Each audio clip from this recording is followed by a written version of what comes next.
Hi, this is Joe, and this is the Film Joe podcast, where film talk happens. One, two, three, four.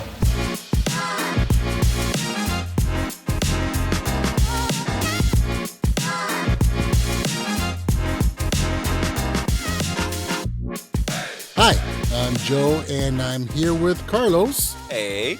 All right, and welcome to the podcast where we talk about films, filmmakers, trends, the good, the bad, and the not so bad, all in the spirit and for the love of film. So, Carlos, well, it's that time of year again, right? Yeah. Tax season. Well, that too. Yeah, Oscars, the Academy Awards are right around the corner. And so this is where the stars and starlets walk that red carpet and in all their pretense and Look at me. I'm so this. I'm so that. yeah, exactly. So I mean, so for the most part, I'm not really a fan of the Academy Awards with all its pomp and circumstance. I mean, to me, I believe that the Academy Awards, the Oscar organization, they're not only out of touch with what true Hollywood magic is, but its mere existence. I mean, in my opinion, it's just years past being culturally relevant. So yeah, I definitely have a bone to pick with the Oscars. I'm not a big fan, but there are films that have been nominated or have won Best Picture that definitely deserve that honorable title. We've put together a list Yes, of we have. really great films that do represent the true glamour, magic, meaning, and excitement and the artistry of what film is and, well, why we fell in love with film in the first place, right? Correct. What do you say we dive into that watch report? I would love to do exactly just that. What have you seen? What have you been watching? What did I see recently? I saw a film called Deliver Us from Evil. It's a film, I forgot the director's name. It's the same guy who directed Sinister and the more recent Black Phone. Have you seen any I of liked these? Black Phone, but I preferred Sinister. Sinister was great. Sinister was insane. Even the sequel was pretty decent.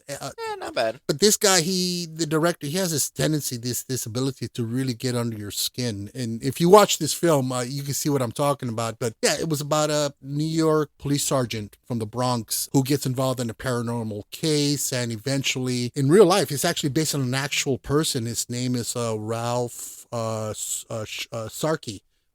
Detective, or he's a sergeant. Sharky is his last name. Sarkey. Oh, Sarky. Yeah, so or Sarchi. Imagine going about life. My last name is Sharky. Yeah, that would be That's cool. cool, man. That's cool. But yeah, Ralph Sarchi is the character, the real life person who this is based on. Obviously, the film is, completely fictionalized, but it's inspired by some of his cases. And the guy's actually, he's a, what do you call it, demonologist now. Oh, nice. Yeah, and Okay, so he knows his stuff. he knows his stuff. Whether you believe in this stuff or not, it's pretty interesting. So it made for good watching. What else have I seen? I've been watching just a lot of TV. Still watching The Last of Us, which you're still behind. I am. I started the first episode, but get this. I was talking about it with my coworker, and he was telling me, "Oh yeah, it's so like this in the video game, and just like that." And I'm excited for the next season because if they continue the trend that they're going on, the next season is gonna talk about the second game. And then he gave me a huge spoiler about something, Oh, and I was like, "Dude, I haven't played the game. I don't know anything that's gonna happen." He was like, "No, you're joking," and I was like, "No, dude." Thank you. Now I know exactly what happened. I'm not gonna say what it was because I yeah, don't want to because put you guys on that same level, but just know it was messed up. wow, yeah, because like yourself, I've never played the game, Yeah. not familiar with the storyline and characters, but yeah, that kind of blows. It hurt. It hurt, man. So yeah, that's basically what I've been up to lately. What about yourself? I actually saw something for the first time in a minute. Oh, I had time, so I saw the movie on Netflix. It's called Remember. It's Okay. Japanese, and it's basic surprise, but it's not an anime. It's not an anime. Okay, I was about to say. It has real people. Okay. But it's basically about like a high school. I think they're high school. High school students who get caught in like a Groundhog Day event where they just keep on repeating the same day, right? And you're like, oh, okay, so it's like a nice coming of age story. It is, but the whole thing that they get to escape their never-ending loop of time is that they have to go like this scavenger hunt to find the dismembered pieces of a dead girl's body, and every single night their night ends with the demon girl killing them. So as soon as she kills all of them, they'll wake up and repeat the same day. Okay, that sounds cool. It's cool. It's a cool concept, and you're thinking, "Oh, damn!" See, Yeah. I love that because I've seen several films with that concept of repeating the same day over and over again. Yep. And surprisingly, most of those films that use that same device, they do it really well. They actually reinvent that device, Mhm. and doesn't sound any different with this one. Sounds like they pretty much just reinvented it and give you a different angle on it. Yeah, it was a really good, solid movie. I had some issues with it, like towards the end, it kind of got like, those moments where in like horror movies where you're thinking, they could have just like ran away, or they could have just attacked the killer. It had a lot of that.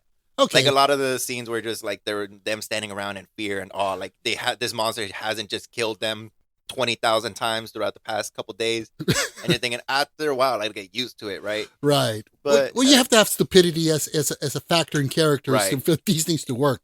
Just look at every single Friday the 13th film. Exactly. Right. What else you've been checking out? That's it. That's about it. That's Well, it. yeah, you're lucky you got that squeezed I'm in. lucky I got that, man. Can't complain. All right. Well, let's dive into today's episode. Hooray. All right, and the winner is. All right. So the first film we're going to dive into is a film about a cynical expatriate American cafe owner who's struggling to decide whether or not to help his former lover and her fugitive husband escape Nazis in French Morocco. We're talking about 1942's Casablanca, directed by Michael Curtis, or Curtiz, starring Humphrey Bogart, Ingrid Bergman, Paul Heinrich, Claude Rains, and Peter Lorre. Now, this is, to me, within the top 5 favorite films for me of all time, and considered by many one of the greatest films ever made. You just recently saw it for the first time. For the first time, yeah. Just last night. Your impressions? Wow. It was solid. Not only like the cinematography, but the characters, they were really well developed as well. But what did catch me was the cinematography, because the way that they shot all the women in the movie, chef's kiss, man. It was beautiful. Yeah, the diffusion filter shot, what they call the beauty lens. Yeah. Oh, just incredible. It's pretty much the granddaddy of all of romance films. A lot of the tropes that we see today in a lot of romance films come from that. Mhm. You know, the guy who's in love with the girl and she's with somebody else now, and she has, he wants to be with her, but the guy's not a bad guy. And But they have history, and it's like a he say or they will, they won't sort of thing. Yeah. And they always have that one memorable moment that will always be with them. And all that comes from this film. Mhm. Just an amazing, beautiful film. And it was not really a huge project over at Warner Brothers back in, I think it was in production in 1941, around there, right before the war. It wasn't a big project, considering the fact that Humphrey Bogart was already one of the top A-listers in Hollywood. He didn't even want to do it. Huh. So he did it out of contractual requirements and things. He had to. And look, it became his defining film. You think Humphrey Bogart, you think Casablanca. And then you have, of course, the eternally beautiful Ingrid Bergman. Just the cast was so rounded out. Like I read off earlier, you got Ingrid Bergman. Claude Rains played the detective. I think he was the captain of the French. The inspector. Yeah. Wow, I mean, just an amazing actor. He's actually the original Invisible Man. But you wouldn't know because he's invisible. That's probably why I didn't recognize him, right? In this. But it's just an amazing film. Like you stated, the cinematography, the screenplay, which was adapted from it was a stage play, an unproduced stage play. Huh. And Warner Brothers purchased it for like $20,000. Oh, okay. Back then or like now? Well, back then Oh, dollars. okay, that's a lot then. So it still is a that's- lot. It was an unproduced play, and it just turned out to be one of their biggest, most studio-defining films. Just amazing. Nominated for 8 Academy Awards, took home 3. It was nominated for Best Cinematography, black and white, which we just commented was Beautiful. It was nominated for Best Actor, Humphrey Bogart, who did not win. What do they know, right? I mean, How can you not? okay. I wonder what the competition was that he didn't win. Right. And I'm sure whoever got it, well deserved. Well deserved, sure. Best Director, which it did win for Michael Curtis. Nice. Best Dramatic Score, nominated. Best Editing, it was nominated. Best Picture, which of course, as we know, it won. And Best Adapted Screenplay, it took home for those. So Adapted Screenplay, Motion Picture, and Director, which are 3 pretty top awards. Yeah. But it's just an incredible film. There was dialogue in there because it was in production right before we went to the war 41. And there is some piece of dialogue in there, which I can't exactly quote, but it's Rick mentioning, I wonder if they, in essence, do they know what's going on back in the Yeah, States I in know New what you're York? talking about. Yeah. And because there was a solid consensus back then that we need to do something. We need to get involved because this is not just a European war. This is a world war with tyrants and evil, and we had to do something about it. So it definitely made a statement about that. And Rick, being the expatriate American who was reluctant to get involved, Yeah. that he pretty much was representing the United States. We don't want to get involved. We don't want to do. It's not my problem. And it's not until the husband of Ilsa Ilsa, yes. comes around and he's trying to escape the war that Mhm. he all of a sudden gets involved. And he only gets involved because, He's catapulted into the mess. yeah, Yep. and it's great. So, and that was Paul Heinrich, who played Elsa's husband. And of course, the late, great also Peter Lorre, who was the little guy who was trying to get the documents from Rick. Oh yeah. And he did a lot of work. He was also well known in the 70s. He did a lot of really cheesy B-flick adaptations of Edgar Allan Poe films like The Raven and The Pendulum with Vincent Price. You know, he was always this short little beady-eyed character. But my favorite line, his piece of dialogue in this is, Rick, help me, Rick. You know? And you feel his little feeble self so desperate and wanting this desperate help. And Rick is like, screw you. Yeah. Which, by the way, we were talking about this earlier, how you can see, I mean, we mentioned, of course, how this film was influential with films like, romantic films, and so forth. Right. But Rick is also kind of like the template basis for Harrison Ford in Star Wars. Yeah, Han Solo. Han Solo. It's not my war, not my battle, not my revolution. I'm just here for the money and watch out for A number one. And I remember between Star Wars and Empire, there were a lot of comparisons being made between Harrison Ford and Humphrey Bogart. He had that same kind of rough guy exterior with a heart of gold, Yeah. but just try to be, But he does come across like he only cares about himself, and he's not gonna do anything to stick his neck out for other people. And it's not that you see. For me personally, I didn't see his soft side until about 3/4 into the movie, where the wife comes into his bar or cafe, and she says, "Hey Rick, I want to get my travel visa for me and my husband, but we don't have any money. He's right now seeing if he can win it in the casino." And Rick goes to the casino and tells the husband, "Bet on 22." Right. I was like, okay. Yeah, because for those of you who haven't seen the film, Rick's Cafe is a restaurant / casino. Right. And Rick is pretty much connected to all the underworld stuff, all the illegal stuff, all the fake documents and things of that nature. And again, all for self-advancement. Self-interest. Self-interest. But it's never really mentioned why he's an expatriate, right?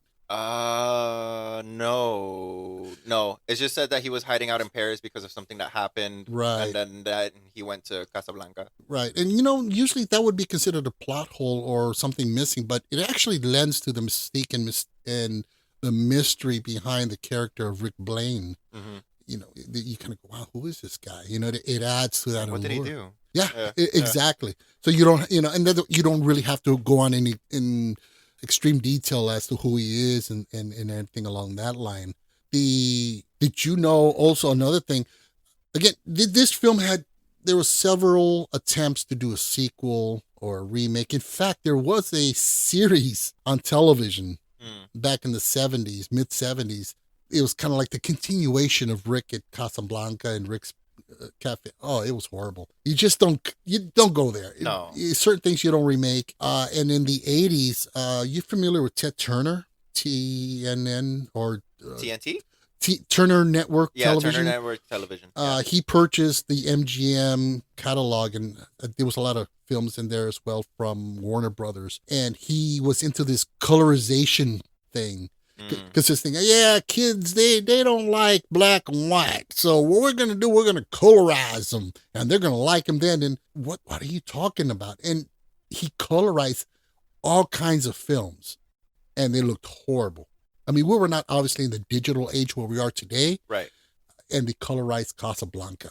I mean, my one time I had a professor tell me how he would put color on his black and white TV, and he would literally he told us he would get a piece of red parchment paper and put it on top of his TV, and all of a sudden everything was red, and then he'd do it with green, and everything It was was green. green. Yeah, black and white is an art form in itself. In Absolutely. cinematography, and so it was an atrocity. Hollywood was up in arms, a lot of cinephiles and film historians. So, but that phase, thank goodness, just they stopped doing it. But yeah, there was definitely a movement to try to get it remade. Another thing that's interesting is that just like any great film with a fantastic script, you have what? Quotes. Right. This is one of the most quotable films in history, and one of the first most quotable films that had so many great lines. But did you know he doesn't actually? Everybody thinks that when what's his name, Rick goes in, after he finds out that Elsa's back and he's all bummed out and everything, so he goes over to Sam, Hmm. played by Dooley Wilson, the Yeah. pianist, and he tells him, and what does he say to him? Play. Wait, play it again or something like that. That's not what he says. Play it again, Sam. Uh huh. Everybody thinks, play it again, Sam. And of course, just, when time goes by, Yeah. he actually says, you played it for her, you can play it for me. If she can stand it, I can play it. And everybody, it's the Mandela effect. I don't know. And everybody thinks it's play it again, Sam, but he never actually said that. And, but just an amazing film. To me, again, it's one of the greatest films ever made. And it's like probably number one on my list. I can see why. Yeah. I mean, it's a great film all around. And and it's interesting. You think as time goes by, which is one of the most iconic film songs ever made, it was not nominated for best original song for a film. Really? And you know why? Why? Because that song already existed years before. Ah. So therefore, it was not. It didn't qualify for best original song. But yeah, whoever hasn't seen it and you're curious about it, I highly recommend it. Great film. And as you've discovered, finally, it is one of those films. It is. It definitely deserves a watch. So now we are going to the next film, which is an in depth examination of the ways the Vietnam War impacts and disrupts the lives of several friends in a small steel mill town in Pennsylvania. That film is 1978's The Deer Hunter, directed by Michael Cimino, starring Robert De Niro, Christopher Walken, John Cazale, and John Savage. Now, you have not seen this yet. No. It's a hard watch. It's about again, as we stated, how the Vietnam War impacted these friends. It starts off where right before they go to Vietnam, they're going on a deer hunting trip, and then during the war and then after the war. And it's a hard film to watch. It's impactful. And what's interesting about this came out in '78, which was 3 years after Vietnam War. People weren't ready to really talk about this war. It was an unpopular war. Well, I mean, it was the first one to be televised, and all the like atrocities were being shown for the first time to the people, to the masses. Yeah, it brought the war to their living rooms. Yeah. And people did not like what they were seeing. And this film really brought that out, but not so much in a condemning way towards the servicemen, but the war itself. It was critical of, obviously, of the war. It's an anti-war film, but it was one of the first films to really, in a mainstream kind of popular way, get that the war in your face, and see it up close, and how horrible this experience was. I mean, there was a few other films that came out. I think it was the same year, because The Deer Hunter was like part of the 4 films that came out that really addressed the Vietnam War in a very honest way, brutally honest. Deer Hunter was the first one in '78. 1979 was Apocalypse Now. Oh, okay. Yeah, Francis Ford Coppola. '87 was Full Metal Jacket, Stanley Kubrick. And then there was Oliver Stone's in '86, Platoon. So these are the 4 most definitive films that dealt with the Vietnam War. I mean, there was a couple beforehand. There was I think they all came out a couple of them came out in '78. One was Coming Home, that kind of dealt with the aftermath of a disabled vet and dealing with life afterwards. The other one was The Boys from Company C, kind of like dealt with their basic training and then going into war. And there was 1978's also Go Tell the Spartans. These 3 films didn't really hit that mainstream popularity. and didn't really affect people as much. But it wasn't until the Deer Hunter that we truly started to face the war for all its ugliness. Finally come to like terms about what happened and how to deal with it. Right, Yeah. right. And the film was very controversial. Particularly, there's this one sequence that has to do with Russian roulette, and a lot of war historians they claim that there was no evidence that POWs were they were made to play Russian roulette. Russian roulette. Yeah. A lot of critics have, on the other end, they've defended it by saying basically it's a metaphor for something else. Right. And even the ending is quite controversial when they sing, I think it was "God Bless America" or something. Like in a bar, Hmm. and are they really being patriotic, or are they being just kind of facetious about God and country and all that stuff? But it's a heavy film. Robert De Niro, Christopher Walken, just amazing in this film. You have what's his name, John Cazale. He played Fredo in The Godfather. Oh, okay. Michael Corleone's little brother or older brother. Was he his older or younger brother? Younger brother, yeah. Was it? Yeah, younger brother. Yeah, I and I think that was one of his final films. Unfortunately, John Cazale, he passed away very young. He did some great films. Of course, he did the Godfather films. He did a film called what was that one?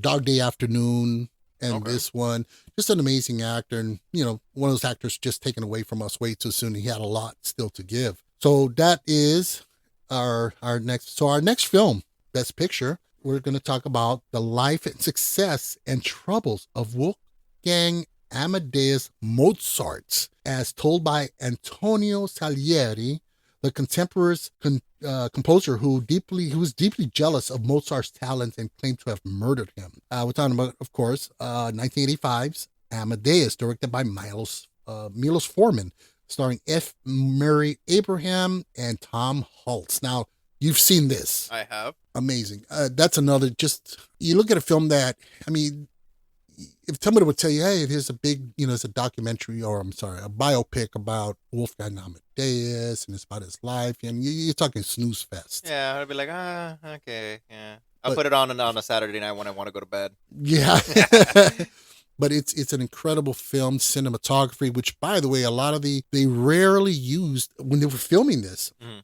like modern lighting equipment. I believe they used like candles and natural lighting to light up the scenes and the sets. That's Yeah. a lot of candles. It is. In fact, there was another director who did that before. It was Stanley Kubrick for a film called Barry London or Barry. I don't know. I don't know. You're writing solo on this one. Yeah, yeah. I got no clue. Barry London, I think it was called, and I saw it in film school, and it really put me to sleep.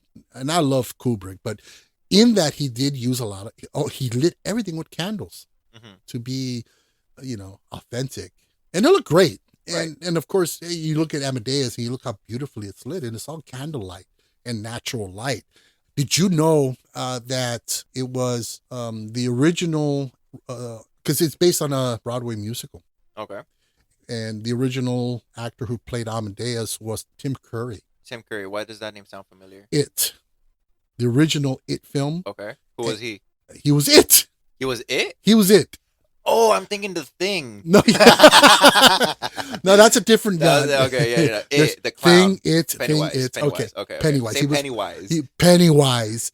He was Pennywise, and he was also Dr. Frankenfurter in the Rocky Horror Picture Show. Oh, okay. Oh, that's why it sounds familiar. Yeah. We were just talking about that. An the other day. amazing actor. So he was the original Mozart on Broadway, and then it was Mark Hamill. Mark Hamill was Amadeus? He was Amadeus. I would like to see that. Yeah, I mean, and from what I've read, he was fantastic and he was great. And so when it came down to casting, Mark Hamill was obviously right on the top of the list, but Milos Forman and a lot of the producers, they were kind of concerned because that's not Amadeus, that's Luke Skywalker, and people Yeah. will make that association. So they went with Tom Hulce, who eventually did go with the film, and he did an amazing job with that psychotic laugh. Yeah. That he really worked on that laugh, and he would use it offset and kind of freak people out. Just amazing. F. Murray Abraham, who played Antonio Salieri, just an amazing actor. I'm a huge fan of F. Murray Abraham. Anything he's mostly a character actor. He's not a lead actor in a lot of films, but he's so well known and just amazing. He actually, for the film, talk about dedication and professionalism. He learned how to read and conduct music. Oh, okay. Yeah, You for know, the some role. people learn, basic skills, but no, this man went to like learn how to compose and write. Right, right. That's talent right there. Yeah, and and not to mention, you talk about commitment. He had to because he ages throughout the film. Right. Yeah. He had to sit in a makeup chair and average from like 4 to 5 hours a day. Pass. Yeah, and that's where you go. Well, I think I'll use CGI. Yeah. Yeah. It was. Yeah, it's a great film, beautiful soundtrack. It was actually, when the film came out. Now, keep in mind, this is classical music. Yeah. This film comes out and the soundtrack ends up on the Billboard top 50. It was like number 52 on the Billboard rankings. It's like right below Van Halen and Twisted Sister. There's, Mozart. Amadeus. And then, of course, it also inspired that song by Falco called Amadeus, Amadeus. Amadeus. Yeah, which is a pretty bad song. Pretty I cheap. like it. You It's know. just catchy more than anything. And what's also interesting, Milos Forman, a very meticulous and solid director. If you watch the film, there's not a lot of British accents. Because it's funny because I'm trying to think back to when I first watched it, but I don't remember any accents. yeah, because it's funny because if you got a movie about Nazis and going to speak English, Yeah. they have a British accent. You mean German? Yeah, no, they have an English accent. Why I've seen films like that. They're German, right, or whatever, and they're speaking English. They have an English accent. They're from any other, Uh-huh. Yeah. right? You know what I'm talking Yeah, about. yeah. They always seem to have. If they're Russian, and they're speaking English, they have an English accent. So what he did here, instead of just putting these actors through, okay, get your accent, whatever, and so forth, he just said, you know what, screw that. Stick with your American accent that you're comfortable with and just focus on your character and on the role and on the story. So, which was pretty interesting. And yeah, it's not detracting because sometimes you have actors who don't naturally have an accent and try to force an accent. It detracts you from the story. Keanu Reeves into Dracula. Yeah. And the Dracula. The Bram Stoker's Dracula. Bram There you go, Stoker's there you go, there you Dracula. go. And yeah, that's where the first thing that came to mind. So that was an Yeah. interesting choice by Milos Forman to say, just forego any attempt at any accents and just go with it. Stick with the story. Stick with what we're gonna do. That's gonna impress the most people. Right. People are gonna get over an accent the first 5 minutes of the movie, or get over the lack of an accent. Right. Well, have you ever seen Robin Hood with Kevin Costner? No, but I thought you were gonna say Men in Tights. Oh, but that one forced. That was obviously, yeah, they were Yeah. joking, but they were poking fun at Kevin Costner's Robin Hood because Kevin Costner's a Midwest kind of guy, and he's forcing this English accent, and then it comes and goes, and it's just it's horrible. Just forego it. Yeah, Focus just on the story. don't even try. So Amadeus, it was nominated for 11 Academy Awards and took home 8. It won Best Picture, Best Director, Best Actor, Best Adapted Screenplay, Best Art Direction, Best Costume, Best Makeup, and Best Sound. Yeah, there's no doubt about it. This would have won costume. Yeah, I mean, you Beautiful got fucking pieces. a period piece that's going to win for set design and Yeah. for costume. Yeah, And, given. yeah, it's just Granted, as incredible. long as it's doing it decently or really good, and Right. Amadeus does it really well. Oh, it's a beautiful film. So the next film we're going to go with, it's a film about a U.S. Army Lieutenant John Dunbar, who is assigned to a remote Western Civil War outpost. We're talking about 1990s Dances with Wolves, starring and directed by Kevin Costner. Tatanka. Tatanka. Ever since you told me we were gonna do Dances with Wolves, I was waiting for this little bit that I would do. Tatanka. And for you, obviously you can't see what he's doing. He's putting a little Hands antlers. as antlers. Yeah. Do they have? No, they have horns. They're horns. Yeah, right. Antlers are reindeer. Yeah. Yeah. Different creature. So this one Changes. starred Kevin Costner, Graham Greene, and Mary McDowell. This one was nominated for 12. Wow. Yeah, and took And home 7. it took home 7, and it took home for Best Picture, Best Director, Best Adapted Screenplay, Best Cinematography, Film Editing, Original Score, and Best Sound. And if you've seen this movie, you see all of those in this film. It's beautifully photographed, and the sound editing, the screenplay itself, it's just an amazing, it's just beautiful. It's an incredible film. Oh yeah, It's like a 3-hour yeah. film. It's lengthy. Yeah. In fact, when this first came out on VHS, it was a 2 VHS, Oh, is it a two-parter? a 2-parter. Yeah, because they didn't have enough room for the videotape on one tape. It's just it's interesting because this is Kevin Costner's directorial debut, his first film that he directed, and his best one because he directed a few others that just kind of didn't work. Well, I Like, mean, how do you top Dances with Wolves? you can't. But he really wasn't the top contender for that role of director. This film had been on his radar for years before. Okay, that he wanted to do this film. So he acquired rights. He was always kind of touching base with it, and eventually going to do it. And it got to the point where it's going into production, and he's going on as obviously as a producer. Hmm. They couldn't find an adequate director for this film. So he's like, okay, I'll do it. yeah, I'll just do it because I know what I want. He knocks it out the park. Mhm. Incredible. One thing that's very notable is Graham Greene's performance in this Native American star, who I love in anything that he does. He has this personality and this character that you just love. He was most recently in an episode of The Last of Us, Graham Greene. Oh well, I haven't. Seen Yeah, I'm thinking about it. I'm like, oh, who was he in the? Yeah, no, you haven't even caught got up to it yet. And it's just always a pleasure to see him in anything that he does. He's just such a great presence. But it's interesting. They hired him. He's Native American, and I guess they naturally assumed that he knew the Native American language that was going to be used in the film. Mhm. And they ask, okay, here's the language. He's like, I don't speak that. I have no idea. So he had to learn it.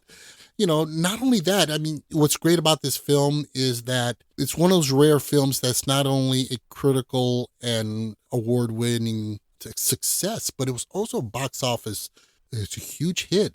It was a very big hit. In fact, it's the highest grossing Western of all time. And I think it's like 3 or 4 Westerns have ever won Best Picture, this being one of them. So it How definitely, many of the others were Clint Eastwood's?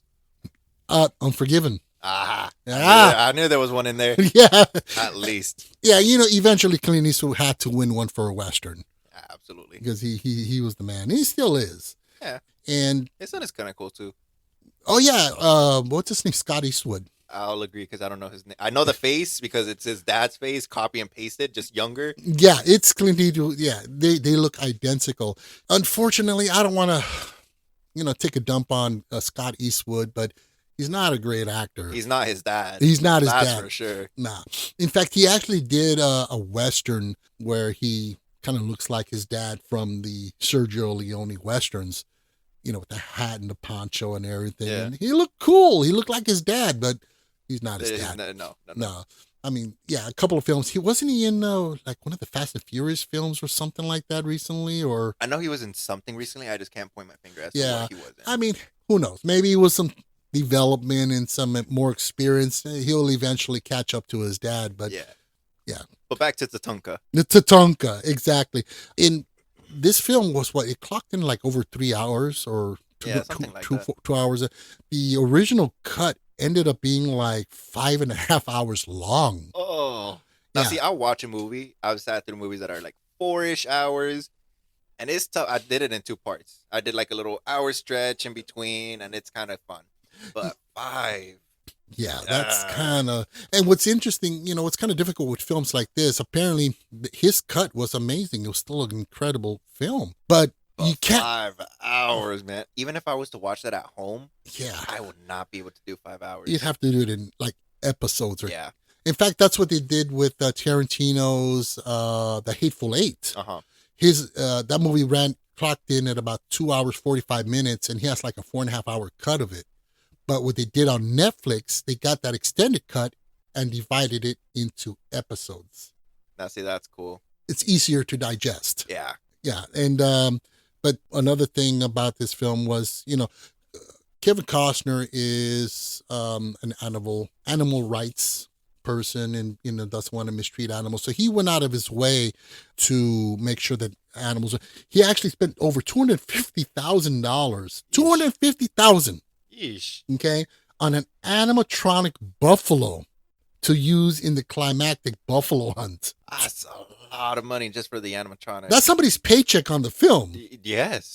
Okay, there was also some scene where there's like dead deer in a lake or something like that. Yeah. Those are real deer. Probably already hunted and killed. Well, humanely, they were right? roadkill. Oh, there you go. So instead of them going to waste and Yeah. just use their carcasses for the film. Imagine you get hunted or hired for Dances with Wolves, and your main job is to go around town finding all the deer that are roadkill. Hey, Chuck, go down I-5 and see if you can find some dead deer for us. Just throw them on the back of the pickup truck. Bring them Take over. the semi. Take the semi. Yeah, and there was actually a sequel that was planned for. In fact, there is an actual novel that the sequel. Uh-huh. It's called the Holy Road, I think it's called, and it takes place like 11 years afterwards. He's still married to that The native girl. yeah, but it never got around to doing a sequel as a film. Again, certain films you don't do a sequel to. Yeah. Just leave it alone. I know that, what was it? I think it was Gone with the Wind. Was actually just the first half of the book of the original Margaret Mitchell novel. Oh, okay. And they plan to do a sequel, but you just leave it alone. You just don't. There's no need for it. So Gone with the Wind, and then really Gone with the Wind. And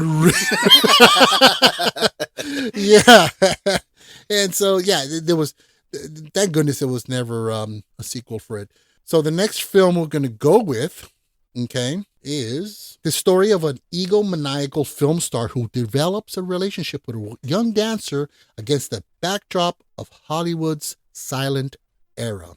And we're talking about 2011's The Artist, directed by Michael Hazanavicius. Forgive me. Vicious. Okay, forgive us. Hazanavicius. Okay, you got it. There you go. Yeah, that's it right there. Yeah, I'll come across those great hard names. I'll just hand it over to you. Stars Jean Dujardin. Okay, what was it? Dujardin. Oh, there you go. nailed it there. This bad boy was nominated for 10 Academy Awards. Took home 5 for Best Picture, Best Director, Best Actor, Best Costume Design, and Best Original Score. Like you said, it's a period piece, so it's going to take that costume. It's going to take it. It's just that one blew my mind. It's one of the first films, well, I think it was the second film in Oscar history that's silent and black and white to win Best Picture. What was the first? Wings in 1927. Oh, okay. So only about almost 100 years apart. Right. The very first film to win a Best Picture Academy Award was Wings. And this would be the second silent film in black and white to win the Academy Award. It was just to say, it's almost heartbreaking, this film. It is. What's funny is the night that I wanted to watch The Artist, I put it on HBO, and I was thinking, oh, okay, this is gonna be a pretty old movie because I'm standing by the black and white and everything. And then I don't know his name, but he was in the Kong movie, the white scientist who's saying like, oh, we need to go to the island because we need to find Kong. Okay. He was the in The Artist as well. I don't know his name. Okay. And I was thinking, how old is this movie? Because this is that guy, this is that actor. And he is alive today. There's no way he's older. He's old enough to be the age that he is in this movie. And then I backed out from HBO and I saw, oh, this is 2011. Okay, so this is like a little like a modern day storytelling of a silent film. Got right. It. So you actually believe that it was I believed it. I bought it. Well, it looks authentic. I mean, they actually, this is also, it was filmed in 4:3 aspect ratio, which is your standard square. Mm-hmm. Aspect ratio instead of the widescreen, and they went completely authentic as much as they could. To the type of camera and film they used, you notice there's no certain like screen dissolves or something like that, like you see in modern films, mm-hmm. because they didn't have that back then. So it was even shot, I think it was like at 22 frames per second, so that when it was played at 24, it would be a little bit faster, just like you would see those old films. So the guy went all the way on this. And it's actually now this one being that it's the second film to win Best Picture that's silent. Hmm. It's also the second film in Oscar history to win an Academy Award for Best Picture that's shot in the 4:3 aspect ratio. The first one was Marty. I believe that was Alfred Hitchcock. I may be wrong. 1955 won Best Picture, and then this one. So this one was the first on so many levels. Hmm. Or like historically. Right. It's also. I mean, you also have it's the first French actor to ever win an Academy Award for Best Actor. Jean Dujardin, Dujardin. that guy. Oui. I don't know if you noticed, if you recognize some of the music. You know who Bernard Herrmann? Absolutely, I know exactly who it is. But for those, Go ahead and explain to the audiences who don't know. okay, Exactly, please and thank you. he wrote the score for Alfred Hitchcock films like North by Northwest, Vertigo, and Psycho. See, I already knew that. You knew Thank- that, yeah. I mean, for those of you out there For who those, didn't know, we are refreshing your memory. yeah. But yeah, they use a lot of musical cues from the original score from Vertigo. The film was shot in like 35 days. So but again, there was no zoom shots. There was no fancy transitions because the director wanted to keep it pure and natural and in tune for, for what the films were like back then. Hmm. Just a great film. So let's move along here. So that actually covers our top 5 Oscar films that really do epitomize the beauty, the magic, the grandeur and glamour of what Hollywood films are, in why we go to the movies and how they influence other films down the line. Yeah. So now we're going to go with some quick honorable mentions, and we're going to go with a film about a former Roman general set out to exact revenge against the corrupt emperor who murdered his family and sent him into slavery. We're talking about 2000's Gladiator, directed by Ridley Scott. This one won 12. It was nominated for 12 and won 5. Incredible cinematography, soundtrack. The score was just immensely beautiful. I think it was James Horner or Hans Zimmer who did it, or both of them. I don't know. Probably. Yeah, and but this film was heavily criticized. Aside from the fact it was just a great film, they were like, oh God, it's so historically inaccurate. It is. It is. As a history buff, it's they just throw names out there. It's inspired by historical figures and a historical backdrop. Fair enough, right? Fair. So for what it is an amazing film, and Russell Crowe was just incredible. Although the opening scene to that movie where he's scratching out the SPQR, I think. Those were the initials for the Roman army. Oh, okay. And I was like, I know what that means. So that was historically accurate. That was historical. Yeah, okay. Historically accurate. And the next one we're going to go with is it takes a story in German-occupied Poland during World War II about the industrialist Oskar Schindler. He gradually becomes concerned for his Jewish workplace after witnessing their persecution by the Nazis. 1993's Schindler's List, directed by Steven Spielberg, nominated for 12 and winning 7, including Best Picture. Rightfully so. This movie is absolutely depressing. Yeah. Yeah, it no is. other way to say it. It's depressing, and rightfully so, but it's beautiful. But it's also, one of those films that it ends on a bittersweet note or a very positive note, in that he saved like X amount of Jews from persecution. And because of that, there's like 10 times, 20 times more of that number of their descendants. Yeah. And it's just an incredibly beautiful film. And one of the films that just kind of solidifies Spielberg's standing as one of our greatest American filmmakers and directors. So the next one we're going to go with is it's a story about a renegade reporter trailing a young runaway heiress for a big story, and he joins her on a bus from Florida to New York, and they end up stuck with each other when the bus leaves them behind at one of the stops, and they have to do a whole cross-country thing with each other. We're talking about 1934's It Happened One Night, directed by Frank Capra, starring Clark Gable and Claudette Colbert. You have not seen this? Nope. Great film. In fact, it's just it's a fun, kind of like, I guess you would call it a rom-com now. Okay. uh, Before rom com was a thing. before rom-com was a thing. And it has a lot of sexual tension and some double entendres. This was definitely before the Hayes era. When they started really coming down on films and started to censor a lot of stuff. You can't have two people in the same bed, even if they're married. They have to be separate beds, that kind of Uh, thing. A lot of censorship came into play. So so like before the PG 13 yeah, there or was no rating systems back then. ah, But movie uh, was a movie. You movie go, was a you get a movie. surprise out of it. Yeah, but a lot of puritanical people were like, "Oh, that's a sin, and that's just bad, and so forth, and that's immoral." So yeah, the Hayes Committee came in and started to regulate to say, "Hey, if you don't regulate yourselves, we're gonna We will we regulate. will." So Hollywood started to self-regulate, and they came up with a bunch of silly rules. But this was before that, and so it's interesting. You see the sexual tension, and it's just really really it's excellent. It's really good. And if you've never seen any Clark Gable films, have you?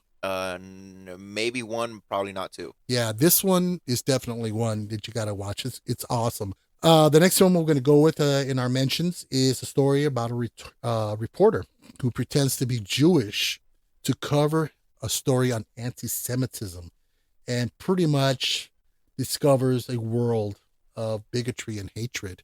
Yeah, it's a pretty heavy movie. Dang, that's dark. Yeah, 1947, directed by Elia Kazan. The film is called Gentleman's Agreement and it starred Gregory Peck. Very uncommon for films to really hit subject matter like that, racism or anything like that, or alcoholism. These were just kind of taboo areas to talk about, and this it tackles it kind of like was it another Gregory Peck film? A time was it To Kill a Mockingbird? Oh, I love To Kill a Mockingbird. Yeah. And if you enjoy that, this is one that you got to see. Great film, nominated for 7 Academy Awards, took home 3. Kind of reminds me, there's another film that came out in the 50s. Again, when Hollywood wouldn't really touch taboo subject matters, but this one was about alcoholism. It was called The Lost Weekend, and with Raymond Land. And it's just one of those films like, wow, we're not dealing with fluff here. This is real life. Yeah, this is deep stuff, man. Yeah, yeah. Then we're going to go with another film on our mentions, our final mentions. Right. It's a story of an ex-prize fighter turned New Jersey longshoreman who struggles to stand up to his corrupt union bosses, including his older brother, and starts to connect with his grieving sister of one of the syndicate's victims. We're talking about 1954's On the Waterfront, directed by Elia Kazan. Again, the film was nominated for 12, took home 8. Wow. Yeah. A little side story about Elia Kazan. He was one of the great directors out in the 50s. He did Gentleman's Agreement, On the Waterfront, Streetcar Named Desire. He was one of those legendary directors. And around the 50s, we went into the Red Scare era where we were worried about this. Communism and all the they're invading and everything. Exactly. There's a communist in your closet. There's a communist selling you gasoline. Your neighbor's a communist. Your dog is a communist. Right. This whole thing. And so there was a lot of communism. Actual communism. There was communists. They weren't trying to take over the country or the world. They just had their communist belief. And there was a lot of it in Hollywood. So there was this great concern, and Congress decided they wanted to do an investigation. Not criminal investigation to try to throw people in jail, but just to see what's going on and who's a communist and who was not. So they put together the McCarthy era, basically, where they called in all these actors and producers and directors to testify before Congress and name names.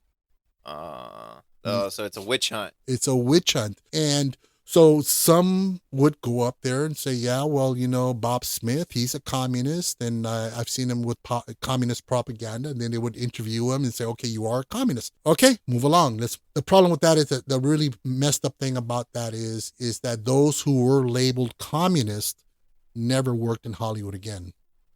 So you're ousted and you're never to be touched again. You're on a blacklist. Of course. And a lot of writers were kind of able to get around it because what they would do is they would write under a pseudonym. But they couldn't get their due credit for their work. So they were always in the shadows. And one of those directors in Hollywood who named names was Elia Kazan. Okay. And kind of karma, he ended up kind of Hollywood they turned their back on him eventually because he was a rat. What's the golden rule in prison? You see nothing, you say nothing, man. Right. Yeah. Snitches get stitches. Exactly. And so it was kind of a sad thing. I mean, it's, he's kind of got that Polanski taint around him. Great filmmaker, but messed up history and what he did. And so, can you really support it? You know what? I'd support Elia Kazan more because he's a great filmmaker than Roman Polanski, because Polanski is a rapist and a pedophile. No. Yeah. Hard pass. Yeah. And he's done some great films. The Chinatown, Rosemary's Baby, some great films, but I can't support anything he does because the guy is a rapist with a capital R. Yeah. I read the court transcripts about of what happened, and it was horrific. So he can just stay in France and eat his baguettes in red wine. Croissant. Yeah. So anything you want to add to this? Nope, not at all. Okay, cool. Then let's wrap this up. So we hope you enjoyed our episode, and we hope you'll join us next week for an all-new episode. Please help to support the podcast by giving us a nice 5-star rating and leave us a good review. Also, another way you can support the pod is simply to subscribe or follow us on Amazon, Spotify, iHeartRadio, Deezer, Audible, Boomplay, or wherever you get your podcast fix. Or just, recommend us. Tell a friend, tell an enemy, tell your dog. Tell your dog. Your communist dog. Yeah, hey, Red, let me tell you about this podcast. I would have named him Max. Max, wow. Carl Max. Marx. Close. Okay. So again, we thank you for support, and those who've been listening faithfully, we thank you so much for your support. So don't forget, you can also check us out on Facebook, Twitter, Instagram, TikTok, and you can check out our YouTube channel for updates or announcements. All of our links are in our show notes. You can also contact directly via email to the filmjoepod@gmail.com. We'd love to hear your feedback. I'm Joe. I'm Carlos. And this is the Film Joe Podcast, where film talk happens.